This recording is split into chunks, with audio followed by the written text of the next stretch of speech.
नमस्कार, आप देख रहे हैं समाचार 24+ और मैं हूं आपके साथ हनी सहगल। बात करें अगर एस्ट्रोलॉजी की और विद्या की, तो बहुत से लोग आजकल एस्ट्रोलॉजी सीख रहे हैं और लोगों को सिखा रहे हैं। अगर बात करें भविष्य बताने की, तो बहुत से लोग astrology, numerology, face reading, healing पे बहुत ज़्यादा ध्यान देते आ रहे हैं। तो देश और विदेश में काफ़ी ज़्यादा एस्ट्रोलॉजर हैं। लेकिन अगर दिल्ली के मैं बात करूं, तो दिल्ली और एनसीआर के जाने माने एस्ट्रोलॉजर डॉक्टर रजनीकांत श्रीवास्तव जी से मैं आज आपकी मुलाकात करवाने जा रहा हूं। रजनीकांत जी ने अपने करियर में बहुत सी मेहनत करी है और आज एक जाने माने एस्ट्रोलॉजर हैं। बहुत से लोग इनसे बहुत कुछ सीख चुके हैं और आज बच्चे सीख कर, जो इनके स्टूडेंट थे, आज बहुत जगह पर नाम कमा चुके हैं। रजनीकांत जी बहुत ही ज़्यादा हम्बल इंसान हैं और अभी हाल ही में ही इनको बहुत बड़ा पुरस्कार श्री स्वामी चक्रपाणी महाराज जी के द्वारा मिला गया है। रजनीकांत जी, बहुत बहुत स्वागत। धन्यवाद आपका। सबसे पहले सर, किसने आपको कहा कि इस लाइन में आइए? क्योंकि अगर आजकल मैं देखूं कि किसी के घर में भी कोई बच्चा या बच्ची पैदा होती है, हर किसी के पेरेंट्स चाहते हैं वो डॉक्टर बने, इंजीनियर बने, साइंटिस्ट बने। बहुत ही कम लोग एस्ट्रोलॉजी में विश्वास रखते हैं। ऐसा है, देखिए कि ये तो बाय बर्थ गॉड गिफ्ट बोलिए। जब मैं छोटा था तभी से मेरे को इंटरेस्ट थी। मैं वेद, पुराण, रामायण ये सब पढ़ता रहा, गीता वगैरह पढ़ते रहा। धीरे धीरे संस्कार डेवलप होती रही, बड़े बुजुर्गों का आशीर्वाद मिलता रहा और मैं इस काम को करने लगा। कुछ दिनों बाद क्या हुआ कि जब मैं बड़ा हुआ तो बाई प्रोफेशन मेरे को मैनेजमेंट की नौकरी मिली। मैं एज एडमिनिस्ट्रेटर मल्टीनेशनल में, बड़े बड़े इंडस्ट्री में मैं काम करते चला गया। हुआ क्या कि जब कोई चीज़ मैं एम लेके उस पर प्रयास करता था, तो एक पंडित जी थे मेरे बगल में, थोड़ी बहुत उन्हें एस्ट्रोलॉजी आती थी। वो मेरे से बोलते थे कि श्रीवास्तव जी, आपका ये काम नहीं होगा, आपका ये काम इस दिन, इस तारीख को, इस महीने में हो जाएगा। और मोस्ट पब्लिक कुछ ऐसे होने लगा, तो मेरा थोड़ा सा इंटरेस्ट और बढ़ा। आध्यात्मिक तो मैं पहले से ही था, मैं पढ़ता था, वेद पुराण वगैरह पूरा इसका पढ़ता था। भविष्य पुराण से लेके सारे पुराण मैंने पढ़े हैं, 18 के 18 पुराण पढ़े हैं। तो मैं फिर एस्ट्रोलॉजी की तरफ मेरा ध्यान जाने लगा। करते करते करते फिर मैंने एस्ट्रोलॉजी के बहुत सारे बुकें पढ़ी। फिर कई धर्म गुरुओं के पास, कई ज्योतिष के जानकार हैं बहुत बढ़िया बढ़िया, उनके पास मैं गया और मैं इसको करने लगा।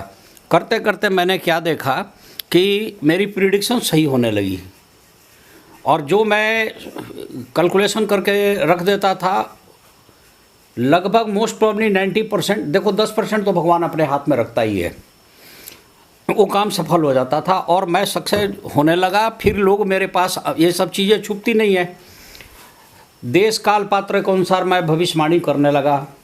प्रिडिक्शंस जितने भी मेरे हुए, मोस्ट प्रोबेबली सारे सफल हुए। आपके घर में पता था कि आप एस्ट्रोलॉजी की तरफ आपका ध्यान जा रहा है? आप किताबों में ध्यान दे रहे हो? तो अगर ये सब पता था, तो मैनेजमेंट की नौकरी और एस्ट्रोलॉजी साथ के साथ कैसे मैनेज करते थे? करते थे। ड्यूटी से आने के बाद मेरे पास टाइम होता था। सपोज 5:30 बजे छुट्टी हुई, 5:30 बजे से लेके मैं रात के 11 बजे तक, 12 बजे तक पढ़ता था, इसमें करता रहता था। फिर मैंने प्रोफेशनल कोर्स शुरू किए। सबसे पहले मैंने प्रोफेशनल कोर्स की जहाँ तक बात है, जो ज्योतिष आने के बाद भी मैंने गाजियाबाद से फ्यूचर पॉइंट के एक चैप्टर से शुरू किया प्रोफेशनल कोर्स के लिए। उसके बाद मैं अरुण बंसल जी, जो फ्यूचर पॉइंट के अध्यक्ष हैं, उनके सानिध्य में आया और मैं करते गया। फिर आशा ज्योतिष संस्थान से भी जुड़ा, जो शिक्षा के लिए बहुत अच्छी ज्योतिष की एस्ट्रोलॉजी जाना माना संस्था है, इन लोगों से जुड़ गया। उसके बाद फिर इनविटेशन आने लगी, बड़े बड़े कॉन्फ्रेंस पे मैं जाने लगा, डिबेट में भाग लेने लगा। उसके बाद न्यूज़ रीडर्स वगैरह भी मेरे से सवाल करने लगे। प्रिडिक्शन सही हुई तो मेरे क्लाइंट ही कई बार काफ़ी प्रमोट मेरे को किए और अच्छा लगने लगा। मेरा हार्टली मैंने जो चीज़ें हैं, दिल से जो चीज़ें पसंद है, वो एस्ट्रोलॉजी है। ऐसी कौन कौन सी भविष्यवाणी आपने करी है आज तक, अपनी इतनी उम्र हो गई आपकी, जो हकीकत में सच हुई हो? बड़े हंसी मजाक की बात है कि जब मैं एस्ट्रोलॉजी सीख के अभी थोड़ा सा ही मैच्योर्ड हुआ था, तो एक शर्मा जी मेरे पड़ोस में रहा करते थे। तो उन्होंने बोला कि आप सुबह 4 बजे उठ के देखता हूँ कि काफ़ी साधना करते हो और रात में भी 12 बजे आप को देखता हूँ कि कुछ करते ही रहते हो, पढ़ते रहते हो आप। तो मेरे को पता लगा एस्ट्रोलॉजी जानते हो, सो आप कुछ बताइए। तो लगे हम तो मानते नहीं हैं, लेकिन आपको बताना पड़ेगा। तो मैंने उनको बताया कि यार तेरी कुंडली में कुछ ऐसे गड़बड़ लग रही है कि आँखों में चोट लग जाएगी। कुछ दिनों के बाद उन्होंने एक गाय रखी थी, तो वो सिहानी गांव में चले गए गाय के लिए चारा कुट्टी कटवा के वो लेके आए और साइकिल के ट्यूब से उन्होंने साइकिल उसके कैरियर में बांध के खींचा। बाई चांस हो क्या हुआ, ट्यूब टूट गई और उसकी वाल ट्यूब जाके उनके आंखों में लग गई। अब हॉस्पिटलाइज हुए, उसके बाद घर आए तो उन्होंने शोर मचाया कि श्रीवास्तव जी ने तो इतना दिन पहले मेरे को प्रेडिक्शन दी थी और हूबहू ऐसा ही हुआ। तो और भी 2-4 क्लाइंट आने लगे। तब मैं ऐसा कोई चार्ज वगैरह नहीं था, मैंने ऐसे ही शुरू किया था। इन द मीन टाइम क्या हुआ कि एक लेडीज आई, उसके हस्बैंड लेके आए, उनको किसी एस्ट्रोलॉजर ने बता दिया था कि ये बांझ रहेगी, बांझ मीन्स इससे बच्चा नहीं होगा। मैंने उसकी कैलकुलेशन काफ़ी चेक की, काफ़ी मेहनत की और मैंने क्या पाया कि बच्चा होगा, लेट होगा और फिर हुआ ऐसा ही।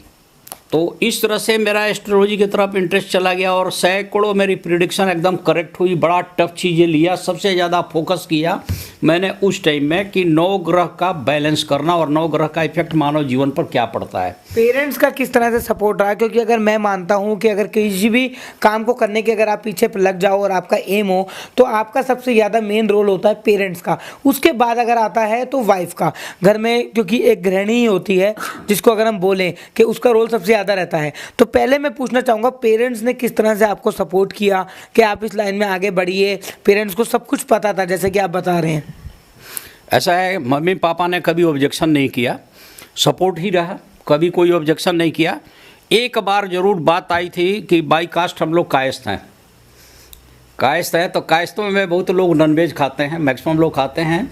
तो मेरे फादर वगैरह का बड़े शौक था नॉनवेज का, तो उन्होंने बोला कि तो कायस्थ के घर में तू पंडित वाला सब कर रहा है। और इस चक्कर में पिताजी मेरे घर में नहीं ठहरते थे, मेरे छोटे भाई के यहाँ जाकर ठहरते थे।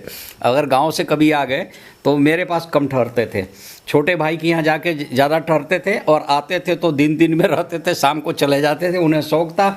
हमारे यहाँ उन दिनों क्या, अब तक कुछ भी नहीं, आज तक एग भी नहीं आया है और हमेशा पूजा पाठ का माहौल रहा। मेरी वाइफ भी बचपन से ही नहीं खाई है और इस तरह से हम लोगों को भगवान ने सफलता देते गए और हम आगे बढ़ते चले गए।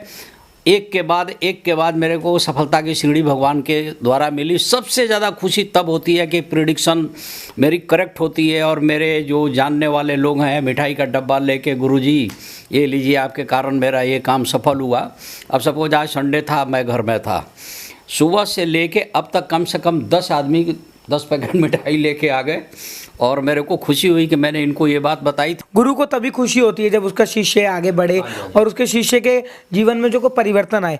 धर्म परिवर्तन पे आपका क्या कहना है एज ए एस्ट्रोलॉजर?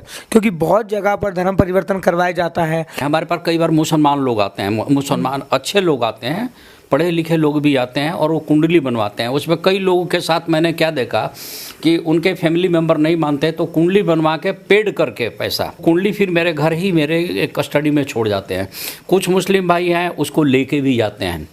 यहाँ तक कि जम्मू कश्मीर से भी लेडीज़ कई बुरका वरका में आती हैं, वो 2-4 हमारे परिचित हैं उनके साथ। और हम जो चीज़ें बोलते हैं उर्दू में लिख के ले जाते हैं। क्रिश्चियन लोग हैं, एल्बर्ट डेविड हैं, माइकल डेविड हैं, ये लोग हैं, अल्फ्रेड जॉन वगैरह हैं, इस तरह के लोग हमारे पास आते हैं। उनके धर्म हम कभी भी फोर्स नहीं करते कि आप ये धर्म पकड़िए तो वो धर्म पढ़िए।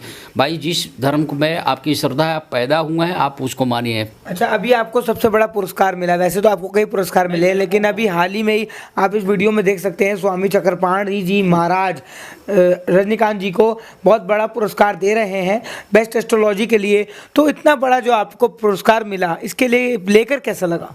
देखिए, पुरस्कार अच्छा है, संत महात्माओं के हाथ से पुरस्कार मिला, अच्छा है, लेकिन इसका क्रेडिट जाता है मनोज जी को कि चलो एक बंदा ऐसा प्रयास कर रहा है कि सबको जोड़ दे। ठीक है, एस्ट्रोलॉजी के अलग अलग संस्थाएं बनी हुई है, कई कमेटियां बनी हैं, कई लोग करते हैं। जो इनवाइट करता है मैं जाता हूं और जब जाता हूं तो लोग सम्मानित करते हैं, अवार्ड देते हैं। अगर उन्होंने मंच पर जगह दिया, स्पीच कराते हैं तो स्पीच भी देता हूं। ऐसा मेरे अंदर कोई ईगो प्रॉब्लम नहीं। लेडीज आती हैं, कई बार मेरे से कहते हैं कि मेरी सास कल आएगी, उसको लेके आऊँगा, उसके सामने आप ये बात बोलना। हमने कहा भाई ये मैं नहीं बोल सकता प्लीज़। कई बार मेरे पास लोग आते हैं, अभी लेटेस्ट नोएडा के भी एक खास आदमी थे कि हमारी बेटी की कुंडली बदल दीजिए, ये लड़का बहुत बढ़िया हाथ लग गया है, इस कुंडली से मैच नहीं है। मैंने नोएडा में कहीं कंप्यूटर से निकला, हम कहना बिल्कुल नहीं कर सकता जी। आप नाम बदल देने से, चाहे ये बदल देने से भाग्य नहीं बदलिए। इसके करियर से खेलिए, बस ज़िंदगी से मत खेलिए, और कम से कम मैं नहीं करूँगा। क्या संदेश रहेगा देशवासियों को, जनता को जो आपको देख रही है, कि किस तरह से एस्ट्रोलॉजी में विश्वास रखें और किस तरह से वो लोग आपसे जुड़ सकते हैं? देखिए, मैं ज्योतिष के विषय में कहूँगा कि मैं साइंस का स्टूडेंट रहा और ठीक ठाक ही रहा पढ़ने में। तो हमारे साथ के जो लड़के कई साइंटिस्ट बने हुए हैं, साइंस वाले लोग हैं, अच्छे अच्छे पोस्ट पे हैं, उसमें कई नहीं मानते ज्योतिष को, लेकिन जब उनको सच्चाई का पता चलता है तो ज्योतिष में आ जाते हैं। मेरी कई बार लेख भी छपी है अखबारों में, अखबार वाले ने भी मेरे इंटरव्यू भी में भी लिया है। और जो एक बार मेरे पास आ जाता है, अब देखिए ज्योतिष का क्या है कि ज्योतिष के हैं 3 प्रकार, कर, कुंडली और कपाल। कर का मतलब होता है पाम मीन्स हथेली। कुंडली ये है जो हम लोग डेट ऑफ बर्थ से निकाल के चार्ट बना के करते हैं। कपाल का मतलब फोरहेड साइंस। फोरहेड साइंस थोड़ा सा कम हो गया है अब। फोरहेड साइंस कम होने के पीछे कई लॉजिक है। ऋषि मुनि के टाइम में भी थोड़ा बहुत रहा होगा, उन्होंने अपने शिष्य को कम सिखा पाए या कुछ भी कारण है तो सामने कुछ लोप हो गई। नहीं तो ऋषि मुनि लोग कोई बैठ के कैलकुलेशन नहीं करते थे, सीधे उन्होंने अपनी प्रिडिक्शन दी और वो बातें, उन्होंने बोला पुत्रवान भव, तो वो आशीर्वाद था, पुत्रवान हुआ तो पुत्र ही होता था। बोले कि आपके साथ ऐसे होने वाला है, आप उठा के देखिए। भगवान कृष्ण के अवतार हुआ से पहले ही आकाशवाणी हो गई। ये सब भविष्य वक्ता ने भविष्य का कथन है, किस स्टाइल से हुआ, क्या हुआ, उस टाइम की सर्कमस्टांसेस क्या थी, हम लोग तो नहीं थे। मैं सात्विक आदमी हूँ और हम ज्योतिष के हिसाब से ही चलते हैं।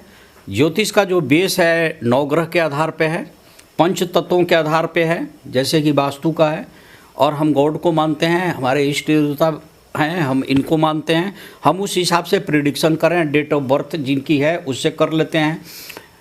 जिनकी डेट ऑफ बर्थ नहीं है उनके फोरहेड से निकाल लेते हैं कि भाई इस आदमी का ये राशि है, लगभग ये लगन है और आज के डेट में इसकी ये चल रही है, इसके साथ ये होगा और इसके साथ ये हुआ होगा। 2-4 क्वेश्चन करके टैली करा के फिर उसकी प्रिडिक्शन करते हैं और 90% से अबव सफलता मेरे को मिल जाती है और लोग खुश भी हैं। मेरे से एक बार जो जुड़ जाता है वो कटता नहीं है, ये सबसे बड़ी पहचान है। मेरे पास 20 साल से लोग लगातार आ रहे हैं, कंटिन्यू आ रहे हैं, उनको फ़ायदा है। हर 6ठे महीने आ जाएंगे, 4थे महीने आ जाएंगे, 5वें महीने आते हैं रेगुलर, समझे। बहुत बढ़िया चीज़ है जिस तरह से रजनीकांत जी ने बताया कि एक बार जो व्यक्ति इनके साथ जुड़ जाता है वो वाकई में इनसे जुड़ा रहेगा, क्योंकि जिस तरह से इन्होंने बातें बताई और ज्योतिष विद्या में उसके अनुसार ही ये कार्य करते हैं। कोई अगर कुछ भी गलत के लिए बोलता है तो इनके द्वारा नहीं किया जाता। जबकि मैं आपको बता दूं कि बहुत से एस्ट्रोलॉजर, फेस रीडर ऐसे बैठे हैं जो सिर्फ धन के कारण कुछ भी कुंडली आपको बदल के दे देंगे। आगे की तमाम खबरें और जानकारी के लिए बने रहिए हमारे साथ और देखते रहिए समाचार 24+।